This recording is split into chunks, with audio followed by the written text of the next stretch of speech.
త్రిదశ rice అన్నింటికీ దగ్గరగా మీ మనసుకి మరింత దగ్గరగా త్రిదశ రైస్ వేర్ లైఫ్ షైన్స్.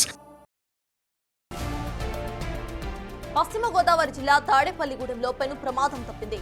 అదుపు తప్పిన ఓ ఆర్టీసీ బస్సు పక్కనే ఉన్న పంట కాలువలకి దూసుకువెళ్లింది. ఆ బస్సు తనకు డిపో నుంచి ఏలూరు వస్తూ ఉండగా ఈ ఘటన చోటు చేసుకుంది. ప్రమాద సమయంలో బస్సులో 4 ప్రయాణికులు ఉన్నారు. డ్రైవర్ మురళీకృష్ణకు కళ్లు తిరగడంతో ఈ ప్రమాదం చోటు చేసుకున్నట్లుగా తెలిపారు కండక్టర్. ప్రమాదంలో ఎవరికీ ఏమీ కాకపోవడంతో ఊపిరి పీల్చుకున్నారు అంతా. బస్సులోని ప్రయాణికులకు మరో బస్సులు పంపించారు సిబ్బంది.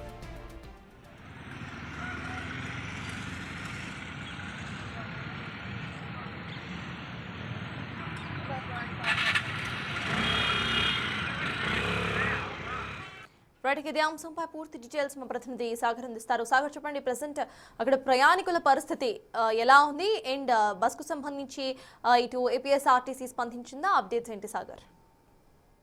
పశ్చిమ గోదావరి జిల్లా తాడేపల్లిగూడలో ఘోర ప్రమాదం తప్పిందనే చెప్పుకోవచ్చు. తణుకు డిపో నుండి ఏలూరు వెళ్తున్నటువంటి Palle Velugu RTC bus Tadepalligudem entry point Pattipati junction వచ్చేసరికి ఒక్కసారిగా అదుపు తప్పి పక్కనే ఉన్న పంటే బోధులోకి వెళ్లిపోయింది. అయితే డ్రైవర్ మురళీకృష్ణకు కళ్ళు తిరిగి స్వల్ప అస్వస్థతకి అతను గురవడంతో బస్సు అదుపు తప్పినట్లుగా ప్రాథమికంగా మనకు అందుతున్న సమాచారం. అయితే బస్సు ప్రమాదం జరిగిన సమయంలో కేవలం 4 ప్రయాణికులు మాత్రం ఉన్నారు.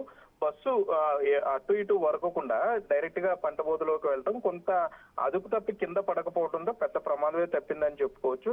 ఉన్న 4 ప్రయాణికులను కూడా వేరే బస్సులో తాడేపల్లిగూడెం వారి స్వస్థలాలకు పంపించి వేశారు. మరోపక్క తణుకు డిపో నుండి మరొక ఆల్టర్నేట్ డ్రైవర్ ఇప్పటికే బస్సు వద్దకు చేరుకున్నారు. ఏదైతే బస్సు అదుపు తప్పి పంట బోధలోకి వెళ్ళిందో అక్కడ నేషనల్ హైవే అధికారులు ఇటు హైవే పోలీసుల సహాయంతో బస్సుని రోడ్డు మీదకి అయితే తీసుకొచ్చారు. బస్సు కూడా పెద్దగా ఇబ్బంది ఏమీ లేదు. మరలా దాన్ని తణుకు డిపోకి తీసుకువెళ్ళిపోతామని కూడా ఇక్కడ ఆర్టీసీ అధికారులు చెప్పే పరిస్థితులు అయితే ఉన్నాయి. సర్తాజ్. Thank you Sagar.